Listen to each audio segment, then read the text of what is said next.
Welcome to the Real Recovery Show. We are every Friday at noon, and all of our episodes are on themeetingspace.com. You just click on the Real Recovery Show. Today's episode is a topic that I feel pretty passionate about. When I was growing up, my mother took me to meetings. My mother was in recovery for an addiction. And I grew up around addiction in my house, and so there was a lot of don't talk, don't trust, don't feel, don't need, a lot of, fake it till you make it, or act tough or cool, or don't burden anybody, or talk back and stuff like that. I just had a lot of what not to do, and not really a lot of tools. And so when I was growing up, I had. When I did have friends, they were also people who had dysfunctional homes as well. And I ended up in addiction at a very early age, starting at 12 years old. And, I had suicidal ideations and a lot of trouble socializing. I had a lot of shame and stuff. And if you've seen any of the other episodes, I've talked a little bit about all this stuff. But I don't know I don't know how often this is, but I know that this was true for me, that when I was a kid, I wish I had tools. I wish I had people that I could really talk to. I wish I had a community of people that were really focused on being real, and not having to play a game and pretend. And this is just my experience. But I felt like I lived in a world where I either had to be fake and on and participate and play part of the game of it all, or isolate. And I was able to isolate in a crowd. And so that started my career, if you will, of being an alcoholic and addict at a very early age, because I had the mentality of feeling like I needed to fix my feelings and manage my life and protect myself, etc. And I really wish I would have had some of what we're talking about today. I very much wished. And so today's episode is about teenagers in recovery, teenagers in an addiction, and also teenagers some of which have grown up in dysfunction and are in the dysfunction. A lot of times when our episodes are interviewing people who have had dysfunction, went through their addiction, ended up having their experiences, ended up getting into recovery, but now they're in their 20s, 30s, 40s, 50s, etc., and are getting sober and learning things that if they would have learned this stuff when they were younger, their lives would have gone on a completely different trajectory. And so our focus is the Meeting Space nonprofit and several nonprofits in Las Vegas are all focused in different angles on trying to remove the stigma and educate, but also to for everybody in their own angle to work on making tools and programs for recovery available and desirable, so that for someone like how I was, who was so shut down and guarded. I mean, I wore black all the time and wrote poems about death. I was like that. That person can start to learn tools and can have community and be able to get a lease on life that they might not have had if they just went with the way that their life was going before that. So here in Las Vegas, as we had mentioned in a previous episode, we have a high school called Mission High School that focuses on teenagers who have had troubles like addiction, etc.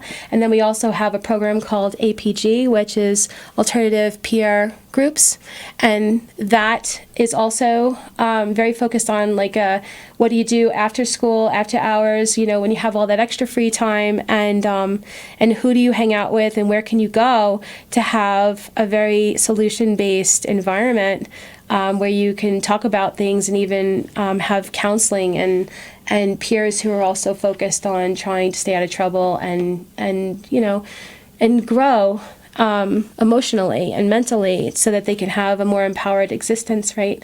And not end up where a lot of us ended up, where some of us ended up homeless, some of us ended up with major medical issues, and etc.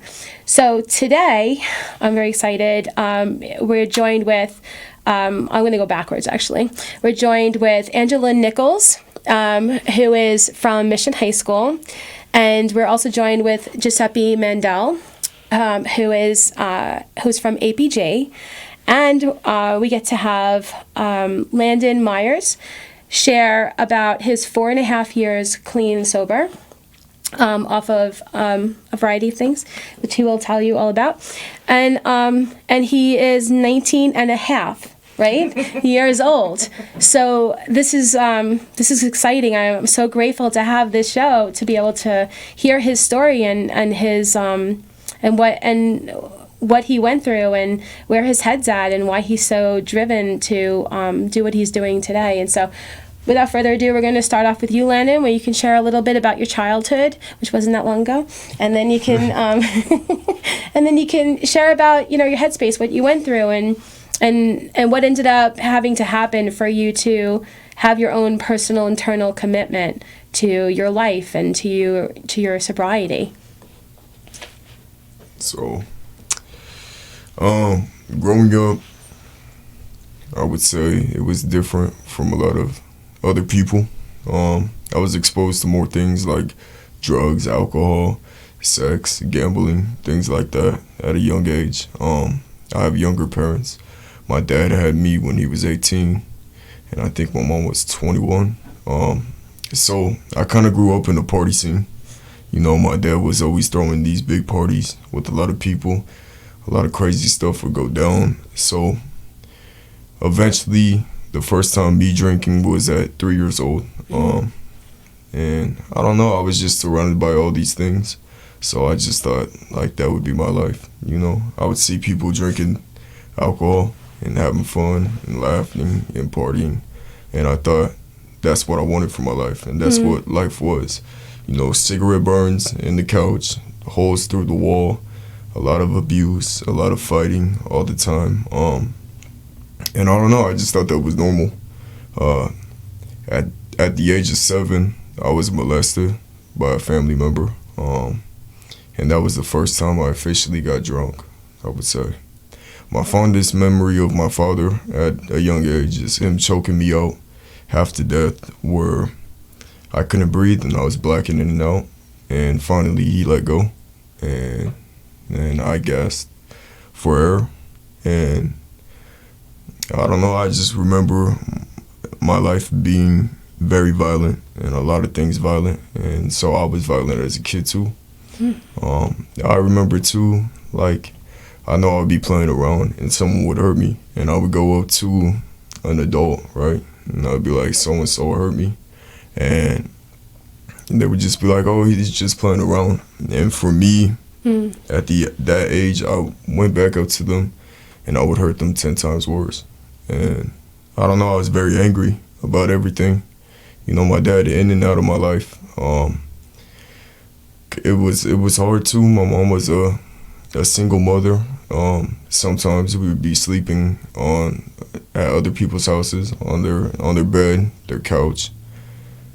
Just in and out. Always ending up at my grandparents' house. It was just very hard. I was exposed to a lot of things at that very young age. Did you have any siblings? Yeah, I have two. So I have two sisters. One of them's older. She's 21 right now, and I have a nephew from her. I have a younger sister who is 16, and I have a younger brother, and I don't remember his name, but I remember my father having that kid when he was in his early 20s or late 20s, and the woman he had the kid with was 16 years old. 16 years old, yeah. So I met him before, but I don't know. Things were just hard. A lot of abuse, a lot of yelling around my house. So I just felt like that was normal.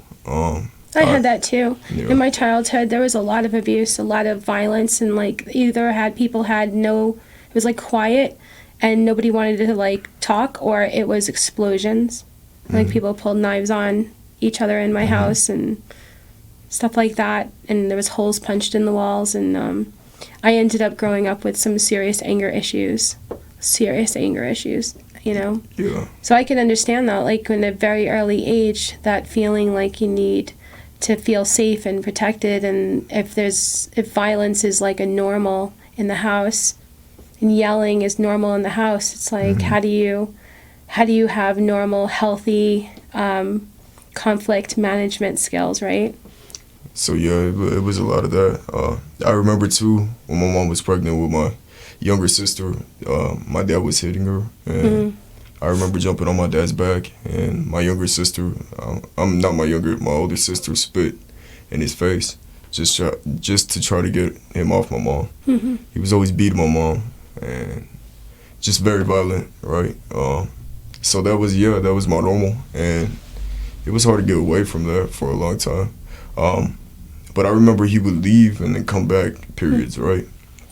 So I remember in like 5th grade, we moved back in with him and stuff like that. And I was about 9 at this time. And he started beating on me, started hitting me and stuff like that, and hitting my mom. And then he started molesting my older sister.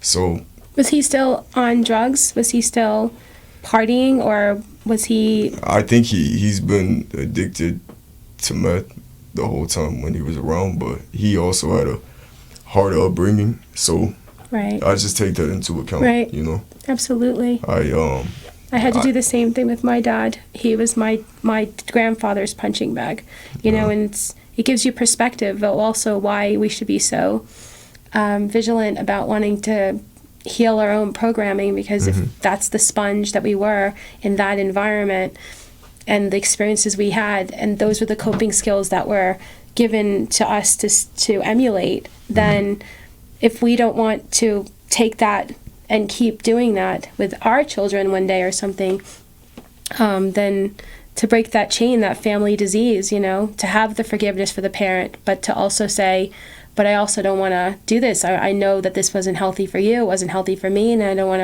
need to change. So yeah. Exactly. I had to do that with my mother and my father, because the difference was with my father was he was never really there. My mom, she was always there, and I realized that she was abusing me about the same, just not as physical, but sometimes she could get physical. So that was hard too, but the real thing I had to understand was I had to understand what she went through too, and what she's been doing with her whole life. And so at age 10, I was 6th grade. I was going to school with bruises on me, you know, limping, just acting like everything was okay. I was being messed with at school, you know, being bullied, things like that. Yeah. So I started smoking weed. I tried weed for the first time, and it's just like the same as alcohol. Like, I just felt like this is what I'm gonna do the rest of my life. And I remember at that age too, I went to my friend's house, and we had this idea, you know, say, I'm going to your house, and I'll say, I'm going to your house, right? And we stayed at the park, you know, and we smoked weed in the bathroom at that young of an age. Yeah, it was just crazy to me that at that young of an age, like, we really stood outside, went outside in the cold, and we just smoked. So what happened when you would do that, though? Like, was your mother, was she in her addiction, or was she able to pay attention, or did she know that it was happening, or was she overwhelmed? My mom doesn't have an addiction. She just has mental illness problems. Okay. Yeah. Yeah, same effect. Yeah. Same thing. So.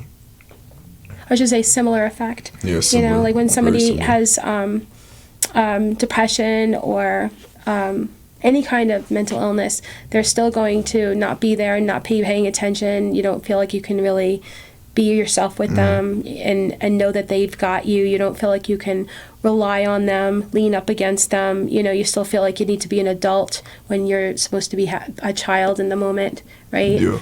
There still is that feeling like you have to be the parent or the adult in that moment, and it's just too overwhelming. So you were able to spend that kind of time self-medicating and finding your own solace like that. Yeah, because I think what it was my mom was always working, so the more people that took care of us was our grandparents, grandma and grandpa. So yeah, that was kind of hard, but I understand why she was working. She was trying to keep food on her plate and things like that. But yeah, let me backtrack real quick. At age 9, I remember my aunt taking me. Sometimes she would drive me home, right, from school, and she would stop at a house, which was a trap house. She would go get high for like an hour, and then take me back home, and she would tell me, "Don't tell anybody," you know. So I've seen and been exposed to drugs and things like that during my whole life. Sometimes you would go to her house, cocaine on the Tables, counters. Yeah, my grandma was also addicted to pills at this time too. So they were both addicted to painkillers at this time, and I don't know, that was hard too. But I mean, I started smoking weed and things like that at 10, and when it really got bad was when I was like 13, because I started bagging up drugs, selling them, things like that. Joined the gang, involved in the streets. So at a young age, I started running the streets. I've smoked PCP before. I've done spice, cough syrup, huffed Axe body spray before, NyQuil, bottles. I remember around this age is when I was smoking a lot of weed heavily.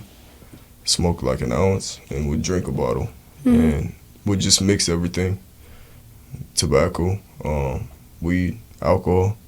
I started popping pills, press pills, which were cut with meth, cocaine, heroin, ecstasy, Molly. So while you were doing that, were you doing it to check out, or were you doing it to say, you know, screw this, I don't care anymore about anything? Were you doing it to just get to a certain, were you trying to get to a certain feeling, like a certain buzz or a certain experience? How much of this was because all the people that you were with were doing it too? I was trying to chase oblivion. They knew when to stop. I didn't know when to stop. For me, when I would stop, there was more of a thing of my body couldn't take anymore. So I wasn't going to sleep. It was my body shutting down. Right. And then I would wake up and do more. So my whole thing was I was chasing oblivion, and I didn't want to feel anything. And I just wanted to feel like I was off this earth. Every day I would wake up and get right to it. And if I didn't have it, I would go rob people. I would steal money. I would go to stores, rob things from there. You know, just horrible things, you know. Yeah, I was just involved with a lot of things at a young age like that. I remember at 14, I had alcohol poisoning for the first time. And also, before that, I got suspended from school because I had drugs on me. And I was suspended for 20 days. 10 in-house and 10 outside of school. So outside of school and then 10 in in-house. So I remember I went to in-house and I was with all these other people. My sister was also in in-house with me too, because I got caught with drugs on a Thursday. The next Thursday she got caught in a fight. So we were in there together, and I remember the teachers being like, "You guys are some badass kids." So I remember we went on winter break because it was like winter break. So I would go back to start on after winter break. I remember I got really messed up and how I got crossfaded and I got alcohol poisoning. And I was very young. I'm in the ambulance, blacking in and out. They're trying to talk to me, trying to ask me questions. I don't know what's going on, you know. And my sisters were crying at the bed of where I was laying at. And I'd wake up and see someone crying. I'd go back out. I didn't know what I thought I was dying. And I was. You know, I had too much in my body, too much in my system. And I just remember waking up and, like, seeing my mom, and I just started crying. I knew it was too late for me. That's what I was feeling at that time. It was too late. How old were you? I was 14. Isn't that amazing to, like, get to 14 and be like, it's too late? Yeah, it was bad. And I said I was like, I'm never gonna drink again. I'm never gonna do drugs again. And then, like, the next week, I'm doing the same shit. Because you don't know anything else. Yeah, I didn't know anything else. And it's very hard to stop doing something that you think is helping you. Yeah. You know, how do you let go of something that you consider is valuable? Like, you can't stop doing something unless you see it as a liability. But you have to have something you have to have a sufficient substitute then. It has to be something that you go, you know what? I want this instead of this. Otherwise, that's the default programming. You know, Yeah. We see everybody else doing it. This is what we've been doing. The brain is trained to give you the certain impulses to do it. The thinking, the programming, everything. The people that we surround ourselves with, it stays going in that same direction unless something shifts. Yeah, my mind was really corrupted, and it couldn't stop. I couldn't stop. It's just I couldn't stop. Yeah. And no one was gonna help me. No one was gonna save me. I remember, like, during the time I was 14, like, I was taking meetings, all types of things. I've had the cops called on me. I've been detained. I always had the cops called on me because I would run away, go hang out with the homies in the trap house, sleep over their house, take out my SIM card, sell drugs, you know. I barely went to school. I ditched. And if I didn't ditch, I didn't go to school. It wasn't really a thing of, oh, you need to go to school. It was like if I didn't feel like going to school, like, I didn't really have to go to school. Truancy papers, I had those, threw them away. I don't know, my life was just getting high and selling drugs and doing bad shit every single day. And I couldn't stop. And I would wake up, spit up, throw up blood, and go back to it. Throw up, not eat anything, keep doing it. And I couldn't stop.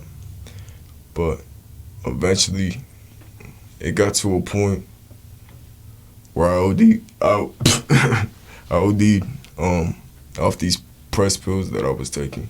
And I'm not, like, for me, it wasn't just one substance for me. It was like I was mixing them all, trying to create a huge high and trying to just get away. But at the same time, like, I didn't want to wake up either because I was sick of getting high and waking up every single day and getting high again and getting high again. And just looking at myself in the mirror too, I couldn't do it for all the things I was doing out in the streets and, you know, robbing people and being around people that were pimping out women. And I was going to do the same thing. Like, for me, I felt like I was evil to the core. And that's just who I was. I had a weapon on me every single day. I had drugs on me, just always high, not doing work, school work or anything. Yeah, this day I OD'd. I died. You know, everything blacked out. It's like my soul left the body. And then my heart started back up from the meth. That's the only way I could explain it. And, like, my soul came back into my body. Because, like, everything felt weird. My fingertips felt weird. And I remember I kept on having these thoughts of, you know, my mom is not gonna know that I'm dead in here. She's gonna think I'm just sleeping. She's gonna bang on my door and be like, "Come on, get up for school, get up for school." And I'm not gonna answer the door or anything, and I'm gonna just be, dead. And it's gonna take time. And then when she starts to smell my body, is gonna know. That's when she's gonna know I'm dead. So, of course, what I do is unlock the door and I do more, And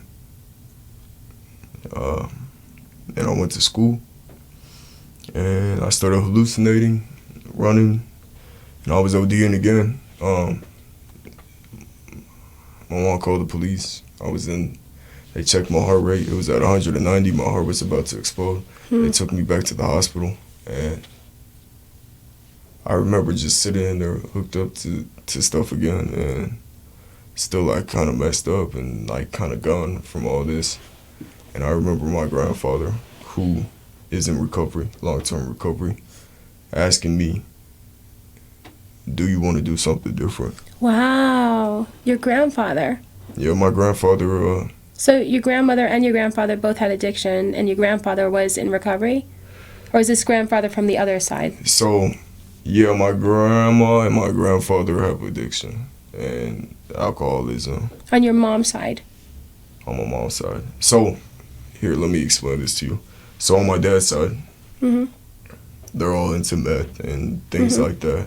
More up stuff. And more up, yeah. My mom's side, more pills, down. Yeah. alcohol, cocaine, heroin. So, yeah, my grandpa, he was addicted to cocaine and drinking a lot. And I remember him in his active, alcoholism, where he's drinking. I remember him having all these wine bottles and drinking them. And I remember the day when he got into recovery. He went to 7 Hills. I'm in the car with him, and he drank before he went in there. And they weren't even gonna let him in there, but my grandma and my aunt were like, "No, you need to take him. You need to take him." And he went in there, and it changed his life. So. Wow, so you were exposed to that. So how old were you when your grandfather went into recovery? Or went into treatment and then recovery? I'm trying to think. I was really young. I think he has about... If you were to guess, yeah. He has double digits. Wow. So I was super young. Wow. So seed was planted. Yeah. And then you were exposed to somebody who was in recovery while you were also exposed to all the not recovery. Oh, yeah, yeah. How fascinating. Like, I had that same seed. Yeah. So interesting. Yeah, my mom kicked me out a few times and made me stay with him. Oh. I would go to meetings with him. So now he's saying, do you want to have a different way? Are you? Yeah, he was basically asking if I was willing, which is like... Were you? I was. I mean, this was my realization, right? You could have died, right? You would have died as a gang member, as a drug dealer, as a drug addict, as a piece of shit altogether. And, what is your legacy? That was my whole thing. Is that it? What is your legacy? Yeah. Is this your legacy? You want to leave this? You want to leave all this negative stuff behind? And all the things you did to other people? Or do you want to do something different and try something different? Because I'm used to this my whole life, right? I'm used to seeing these things happen. People getting arrested, police at the house, police this, police that, for other people, even myself too. I'm just used to seeing this every single day and fighting all the time. Do I want to be something different? Do I want to make something of my life? Or do I want to keep on doing what I'm doing?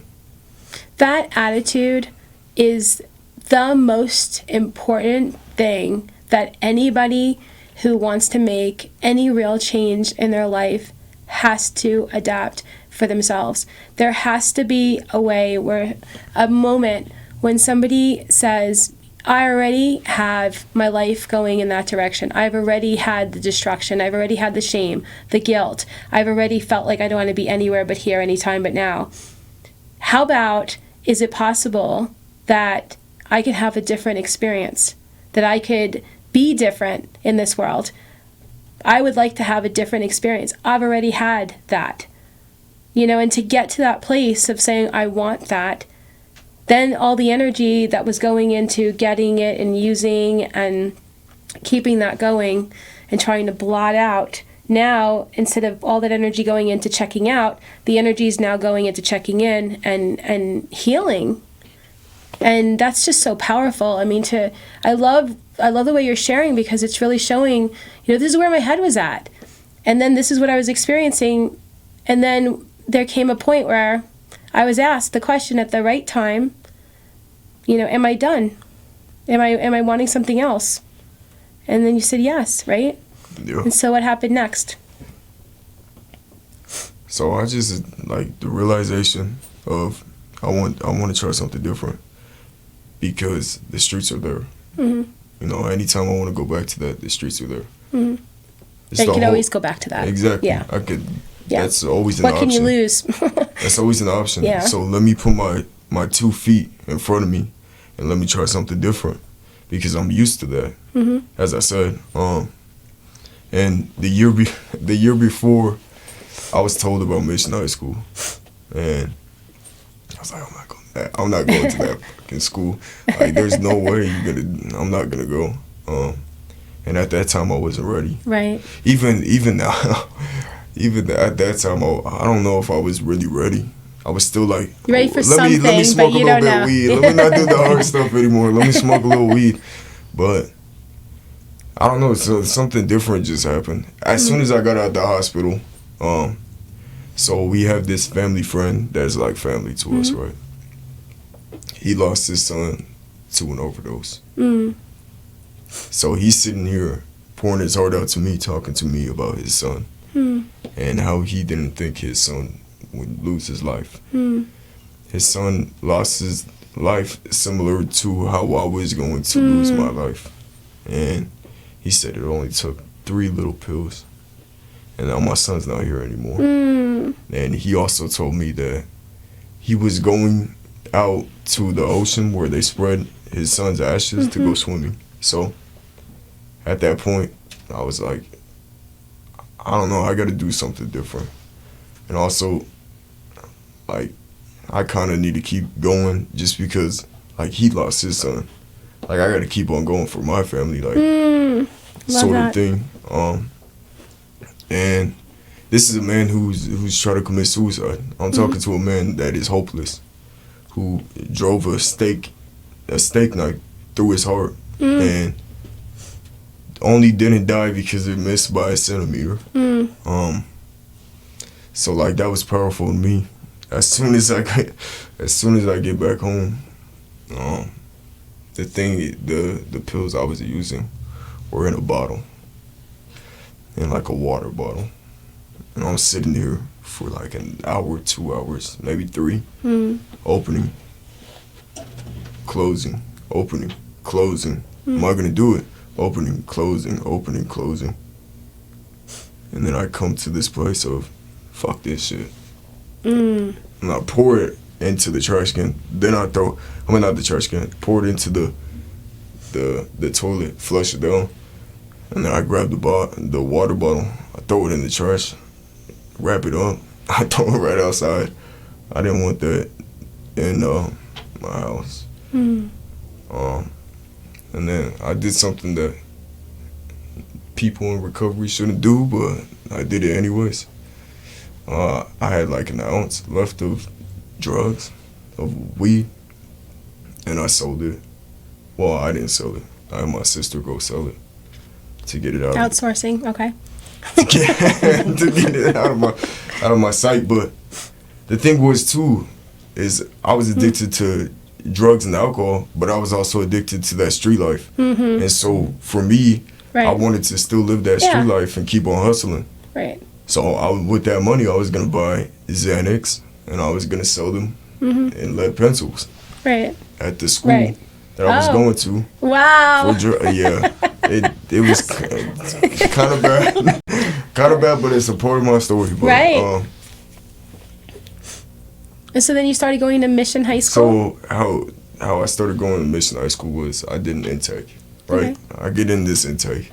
I'm like, I'm not going. Like, my mom was like, you're going to this get school, da da da da. And I'm like, I'm not going to this school. I'm like, I'm gonna do online school. I'm gonna smoke weed. I'm gonna do, you know. So I was ready for recovery, but I wasn't ready at the same time. But I was as ready as I was going to be. So I sat down and I did the intake with the drug and alcohol counselor. And I sat there and I tried to make my alcoholism and my drug addiction less than what it was. I was like, maybe they won't accept me because, you know, it's not as bad. But I was trying to make But even half of what you were doing would still make you acceptable. Yeah. I was just like, I'm not. I go up and the principal at the time's like, we can accept you now. You want to go to school today? I'm like, oh God. They liked me. And I remember going, my first day going, it was I forgot what that's called. A kid got, so at the campus, one of the kids got shot by the police. I forgot what that's called, but their family was there. And they told me to wear red that day. It was my first day at Mission, everything. And I just saw these. How many children were at Mission when you first went? When I first went, I don't even know. I went the second year though. Okay. It was open. Okay. Sophomore years, I was 14. Okay. And I remember it, like, that was just powerful to me. And Were you there at the time, Angela? No, I just started this past June. Oh, okay. Yeah. Gotcha. So. Okay, Yeah. and then so you're going to Mission, and how much into going to Mission were you? How much? How long were you going to Mission before you were introduced to APG? When did that start? APG started Right first away? day, everything. So everything together, pretty much. Everything started together. off. So that's my whole foundation. That's my whole program, right? So what was your life like now? Now you're going to Mission during the day, during the week, and now you're going to APG. So when I first started going to Mission, I was kind of quiet, and I still wanted to live that street life and things like that. But then something changed. There was people there that knew me from the streets, all types of things. Interesting. They went there. It's like I didn't know them, but they knew my name. They knew who I was.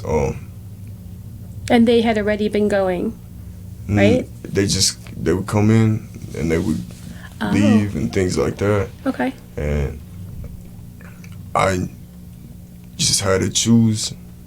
Am I gonna do what I said I was gonna do, and stop using and actually like utilize these programs?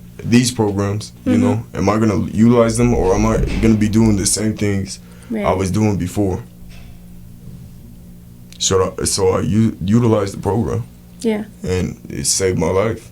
I would go from Mission High School to APG right after.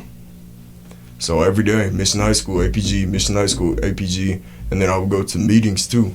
How many hours a day was Mission High School?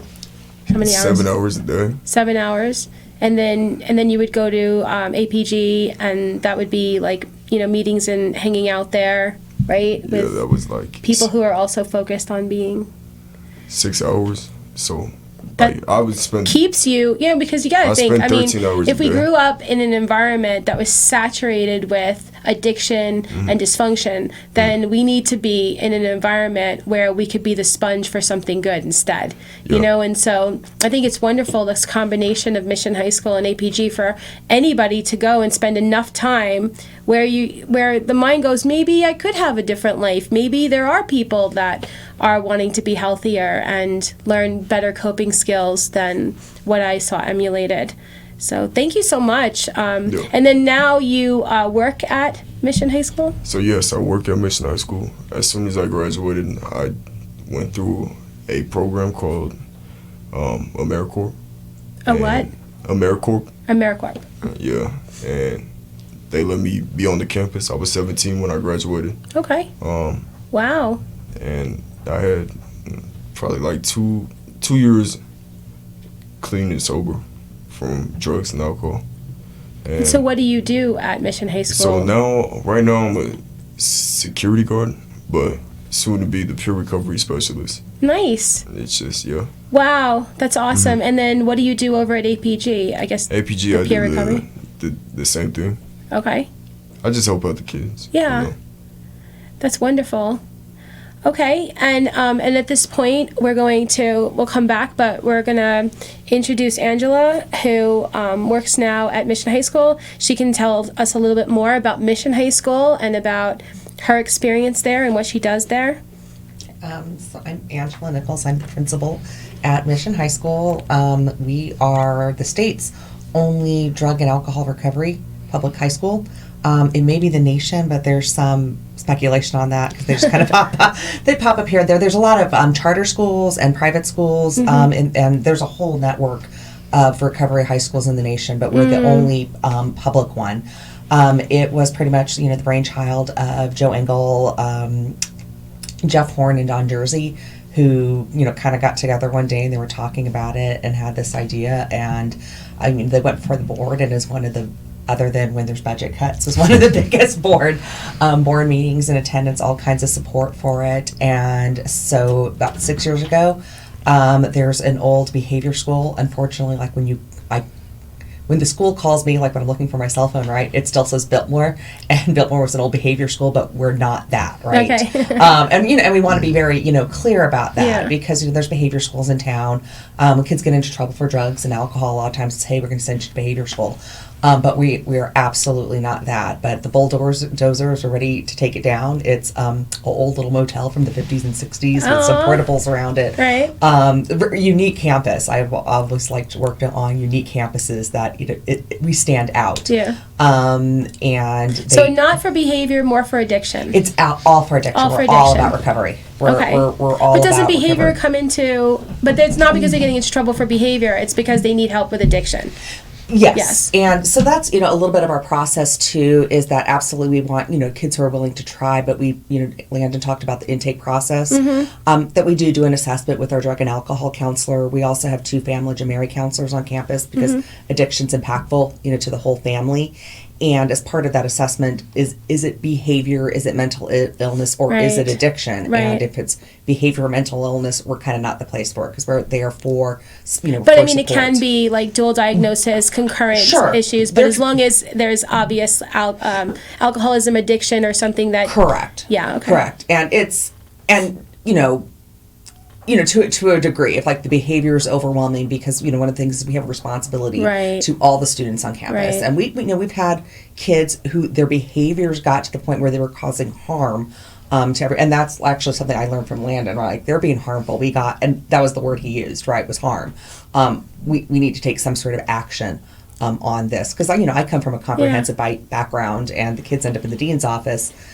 There's not a whole lot of focus on what is the assistance we're going to get. Sometimes it's just kind of the more punitive aspect as you're going through. So that's one thing I really appreciate about the school and learning, from Landon, from everybody else who's on campus, is because this is not necessarily my world, right? Well, it is now, but it's not. I came in like with this big recovery background. It's learning from Giuseppe Young, from Landon, learning from other people that we have on campus. Helping me through what that process is. And, right now we serve, I think we have 23 kids. We have 23 kids on campus. We've been averaging anywhere between 18 and 25. Our sweet spot is about 40. We don't quite get there because kids can opt to leave. Right. We've had kids who've opted to leave even before the intake.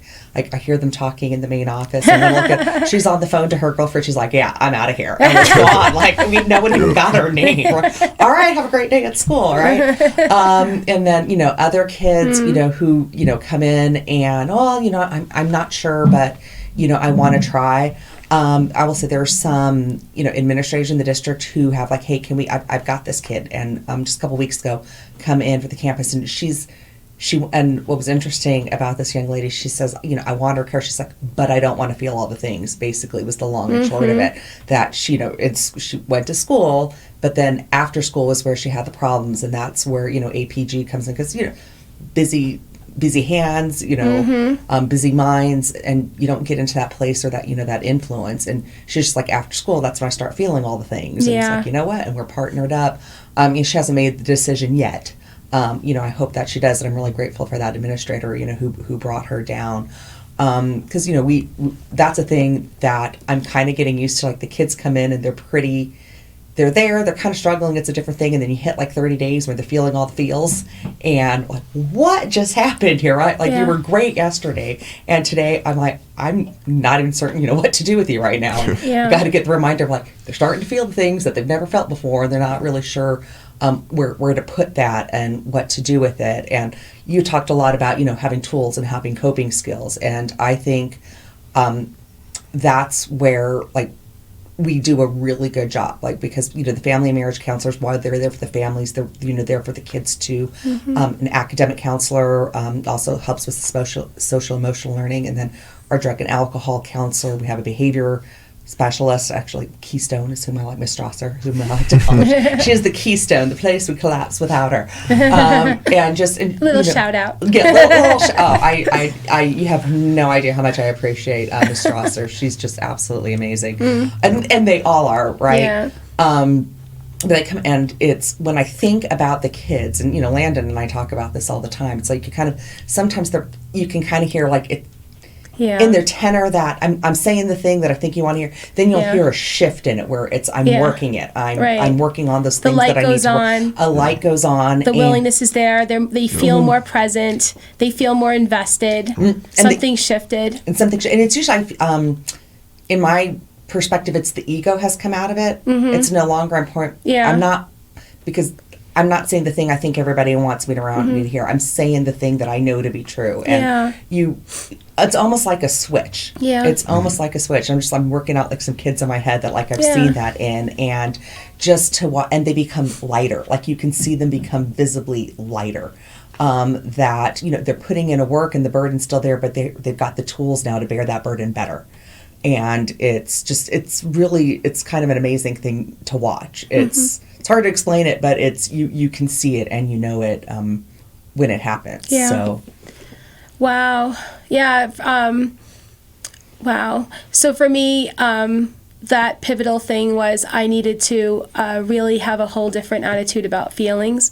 I was so afraid that if I felt my feelings, that they would kill me. I was afraid I was going to go crazy. I was going to end up in a psych ward or dead. I had so much stuffed emotion, so much trauma, and I was all or nothing. And I would explode, and then stuff, and explode. And my only idea of feelings were explosions, and implosions, where I get suicidally depressed, right? And so the idea of feeling feelings was, it was a bad word for me, and I didn't want to do it. And so I had to have a shift in my perception around why we have feelings, and go through a whole thing about that before I was willing to then be part of my own recovery and not fight it. Because if somebody is afraid of feeling their feelings and somebody's trying to, at the same time, get them to talk or participate in their own recovery, they're going to be fighting their recovery because they're afraid. Like, they don't trust you, they don't trust the programs, they don't trust anything.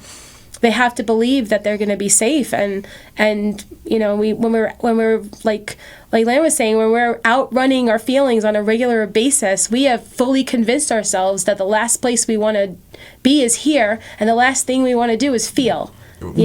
So now you're saying, what? I gotta now feel my feelings, and how do I do that? And I would like to not be alone to do it, but how do I do that? And so that's wonderful. It's very, very, very important to hit that thinking, because there's a lot of people who go through their teenage years, and even if they don't have the kind of childhoods that we do, they'll still have that don't feel. Yep. And they go through our whole society, never let them see you sweat, and make sure, everybody buys into the whole pitch that you have, your whole story of who you think you are. Be tough, be cool, have it all together, and everybody's dying inside on various levels. Yep. So wonderful that there's that humble, transparent conversation, let's have a conversation about feelings, let's talk about this, let's have tools. So that's amazing. So what did you do before you went to Mission? I was an assistant principal most recently at Western High School. Okay. Prior to that, KO. Then I was the dean of students at J.D. Smith Middle School, magnet coordinator at Rancho High School, and I taught English at Rancho High School. So why does this appeal to you to work with Mission? Well, it was interesting because it's like personnel for Mission High School. They would sometimes be on our curriculum meetings and different things. So I was like, oh, that's a great idea. And I don't think I had a really good concept of it. And then, one day the position opened up, and I kind of, was like, let me think on this like a little bit, because whether it's through luck or skill or I have no idea, but I do tend to do well with challenging students. That's Western. That's challenging student. Right. J.D. Smith. I was at Rancho High School, and Rancho High School was Rancho High School, right? And I just had success with them. Building relationships. Hearing them. You must have a tough skin. Yeah, a little bit. And landed to like the teachers. These are bad kids. It's not bad kids. It's like, wow, right. It's really bad choices, right? Yeah. And you must think they're the bad kids. And I'm like, I have some success here. And then I was talking with one of our officers on campus. It's like, hey, what do you know about Mission? Because they're always talking to like different people. It's like, well, we don't have officers up there because we're so small, and we do not justify a whole patrol car on our campus with 23 kids. And he looks, he goes, I think you'd be good at that. I said, okay. So he said, I think you'd be good at that.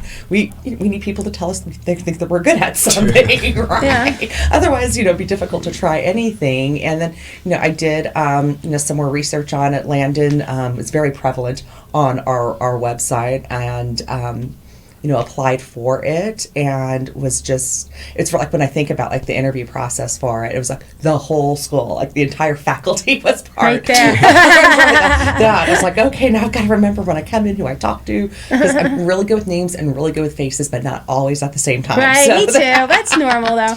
So it's really great that this attitude is that, because if we look at, even in our own recovery, when we're focused on the solution, we have a much better chance of healing and having freedom. When we look at someone else and we want to be truly helpful, if we see them as bad, then we're not going to be able to be helpful. But if we see them as troubled, if we see them as having the same types of programming that we ourselves have had to maybe overcome, then we see the real problem, and then we're able to tap into the real solution. And so then now APG. So Giuseppe, you're clean and sober, right? How long have you been clean and sober? I am. I'm a person in long-term recovery. I will have 4 years, July 5th. Nice. Oh, coming up. Okay. Coming up. I have to remember that. Yeah, all right. Landon's got me beat, actually. That's Yes, he's got me beat. There you go.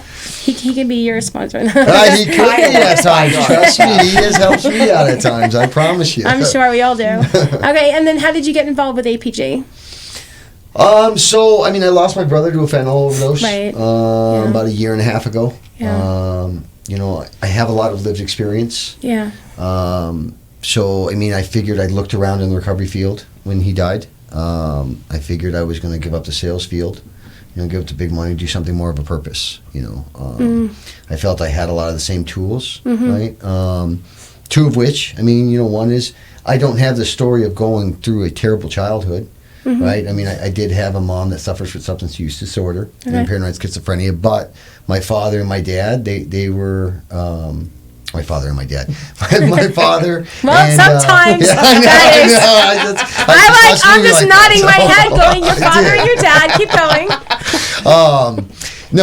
He had my aunt and them come out, help raise me. So we had a good childhood. I went to private school. But even when we have a really a good childhood, as we would say, right?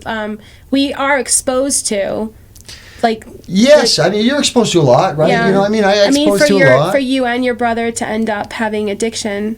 Correct, substance use disorder, right? I'm a big and things believer that ended up happening without. When you have that disorder, you don't have the ability to choose, right? And so if you would have looked at me growing up, I was kind of a poster boy for a Catholic high school. I modeled the school uniform, never got detention for having my shirt untucked, an athlete, awesome. Middle of the way grades, but I just did enough to play sports and did them well, I was the type of guy that you would want to ask your daughter to prom. I mean, I was, you know. And then to eventually fast forward through opiates and substance use disorder, end up being homeless. And you see that guy on the streets that's got that long beard and is talking to themselves that looks absolutely crazy. I mean, that was me, right? But you don't see the athlete or the good kid or the parents that, you know, 'Cause it's try all to do the everything same. right, right? That's, So yeah. I bring a few experiences, right? I bring lived experience to some of the kids, right? And as well as for some of the parents.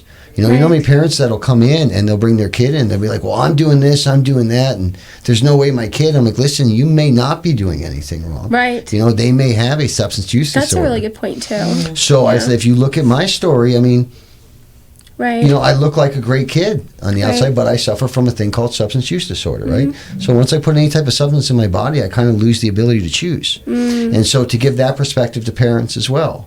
And then just try to work with the kids. I mean, that's why I chose the kids. I mean, let's face it, out of some of the options you could choose in recovery, I mean, kids are probably the hardest. Yeah. I mean, you know, because you're dealing with teenagers, Right. right? Who are not necessarily ready to hear. They're ready to hear, and they're. Right. I have kids, right? Right. And so, you know, what I mean, kids can be difficult, Yeah. right? They can be difficult. They've known everything already, Yeah, right? of course. They've lived thousands of years Yeah. already, right? I'm still tapped into being an old soul. Oh yeah, you know, and I was that kid too. So, you know, I mean, they're not the easiest, but they are the future. So what And- do you do at APG? So, I mean, that's a good question. A lot. What do you do? I mean, I bring an outside perspective. He definitely drives the van.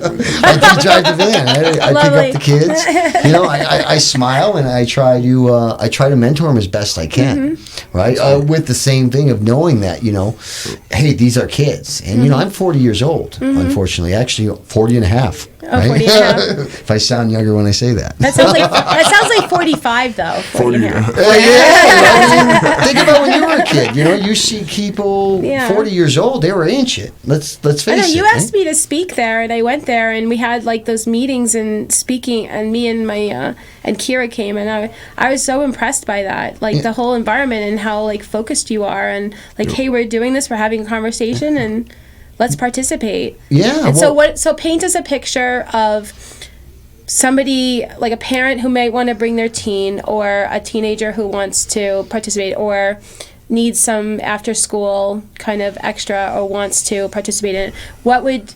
Who would it be? How would you kind of like describe, you know, what it's like there? I mean, I could picture it's amazing. It's like So, a big room, and Think went this. I mean, if you've ever went to treatment or whatever, we are a mix of everything, right? So APG is a national model, right? We adopted it, or well, I didn't, but Joe Engel and them adopted it 5 years ago. They started at Mission High School, and they have gone there. So it's a mix of it, evidence-based programming and outside-the-box programming. Right now, I mean, on my side of things, I'm a lived experience guy, right?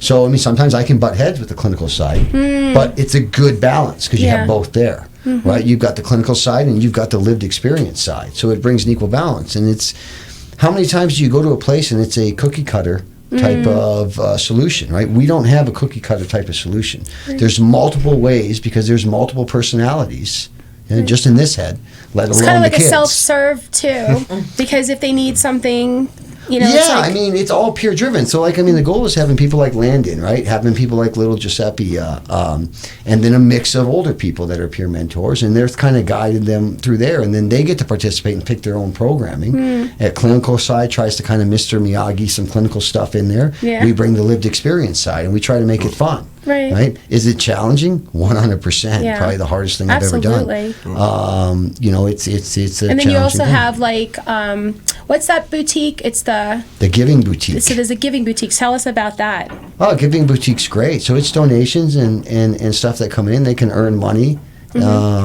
for different things that they do and stuff, and then they get to go and purchase some of the things. Because, I mean, I don't want to give you the example like it's a giveaway store, right? Because we've got kids from all different aspects. Right? It's more There's some of cool stuff in there. There's some awesome stuff in there. And they get to earn their way, Yeah. earn their money. By get paid. doing what? Showing up, participating in groups. I mean, multiple ways. I mean, sometimes we'll get kids in there, like, hey, if you want to learn to clean the bathroom, or teach me how to clean the bathroom, Yeah, right? teach and me. then they'll teach me how to clean the bathroom, and Right. they'll earn some money, and then go in there and buy something, you know? I mean, there's multiple ways that we can pay them out, you know? And they get to learn a little bit about earning the money. buying something and then appreciating it.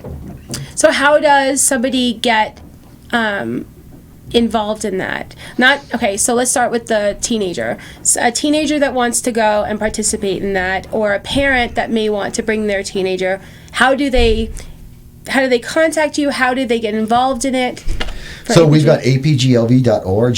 That's the website, right? And you also have info at tinhih, TINHIH, Las Vegas.com. Yes. Org. No. APGLV.org is the APG website, right? You can get in it that way. You can call us, right? My cell phone's, half the city has it, so my cell phone's always available. And that's 702-472-6248. Okay. And, you just start the process, right? Everyone's going to somewhat qualify for APG because we're prevention. Yeah. Right? It's very important that we're prevention. I mean, say it was just marijuana or nicotine. I mean, we'll still take them because it's not going to hurt. So right? on your side, so contrary to mission, this is more a mix of addiction, behavior, or anything, not where you're behavioral, where you got into trouble and now you have to do a thing, but more so like if you're having, if you're having trouble at school, you're having trouble with your peers, if you're having trouble at home, right?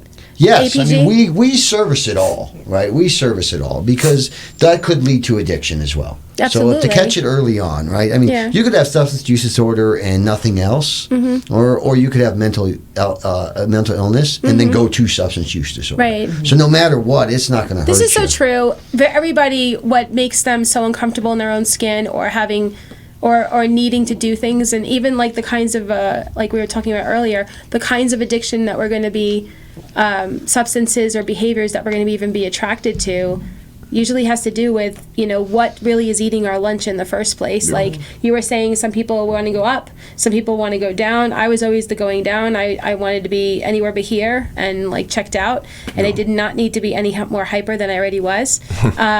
So I needed to calm down, and very much so. But still sometimes, but I digress. But so it's wonderful that instead of being this cookie cutter thing where you have to fit your life has to fit a certain way in a box for you to qualify for da da da da, and then you get this cookie cutter treatment for whatever it is. It's not even like that. It's more like hey, there's lots of tools.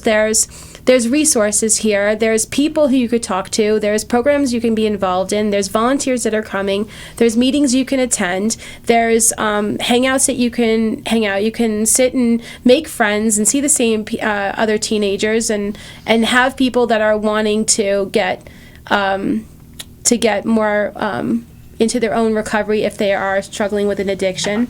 What a wonderful Ask Landon, idea. like what's early on or in high school. I mean, what's the easiest way to start using substances? Is peer pressure. Yeah. Right? That's the easiest way. That doesn't mean that you have substance use disorder, but you can.